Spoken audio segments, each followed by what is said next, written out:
आज नाश्त्यासाठी बनवला होता मस्त क्रिस्पी असा मसाला डोसा। रेसिपी शेअर करते आहे। डोसा बॅटरची रेसिपी मी नाही दाखवली आहे। आता इथे बनवते डोसा भाजी। त्यासाठी 5 बटाटे मी उकडून घेतले कुकरमध्ये आणि त्याची सालं काढून त्याच्या फोडी करून घेतल्या। फोडणीसाठी कढईमध्ये घेतलं आहे तेल, त्यामध्ये भिजवलेली 10 मिनिटं उडीद डाळ भिजत ठेवली होती पाण्यामध्ये, ती यामध्ये घातली अगदी पाव चमचा। गोल्डन रंगावर परतून झाल्यानंतर त्यामध्ये मोहरी घातली। मोहरी तडतडल्यानंतर त्यामध्ये उभा पातळ चिरलेला कांदा, 2 हिरव्या मिरच्या उभ्या चिरून घातल्या, 7-8 कढीपत्त्याची पानं घातली आणि हे सगळं छान असं परतून घेतलं। अगदी चिमूटभर त्यावर मी मीठ घातलं म्हणजे कांदा छान असा मऊ होतो। आता हा कांदा खूप जास्त आपल्याला गोल्डन ब्राऊन वगैरे करायचा नाही आहे, नुसता हलकासा परतून घ्यायचा आणि त्यानंतर हिंग घातला यावर। हिंगाची चव खूप छान लागते। हे सगळं छान असं परतून घेतलं। परतून घेतल्यानंतर यामध्ये टोमॅटो घालायचा आहे। बटाटे मी चिरून ठेवलेत आणि त्यामध्ये हळद आणि मीठ मी घातलं आहे, त्यामुळे इथे मी आता हळद न घालता टोमॅटो घातला आहे। अर्धा टोमॅटो उभे पातळ काप करून घातला। टोमॅटो नक्की घालायचा कारण डोसा भाजीमध्ये त्याची चव खूप छान लागते। इथे मी अर्धा टोमॅटो घातला, तो थोडा परतून घेतला। मऊ पडल्यानंतर त्यामध्ये जो आपण बटाटा उकडून घेतला होता ना, ज्यामध्ये हळद आणि मीठ घातले, तो बटाटा यावर घातला।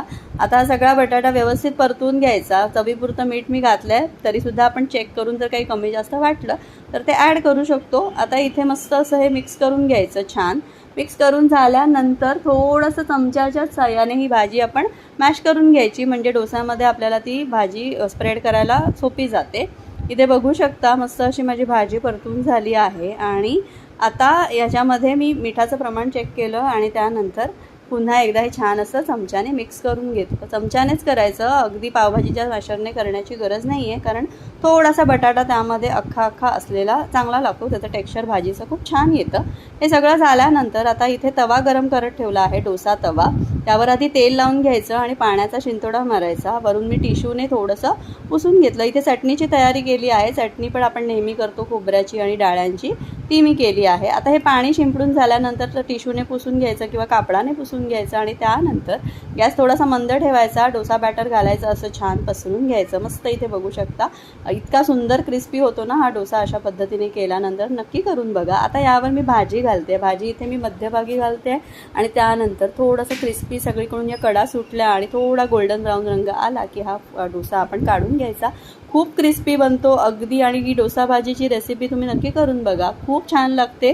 अतिशय चविष्ट बनतो, कुरकुरीत बनतो, नाश्त्यासाठी उत्तम आहे, त्यामुळे नक्की करून बघा। आणि यासोबत खाण्यासाठी मी चटणी बनवली होती, जी मी सांगितली तुम्हाला, नारळ, डाळे आणि हिरवी मिरची घालून जी आपण करतो फोडणीची चटणी, आणि मस्त असा मसाला डोसा एन्जॉय केला। नक्की करा, कसा वाटला कमेंटमध्ये कळवा, आवडला तर लाईक करा। थँक्यू।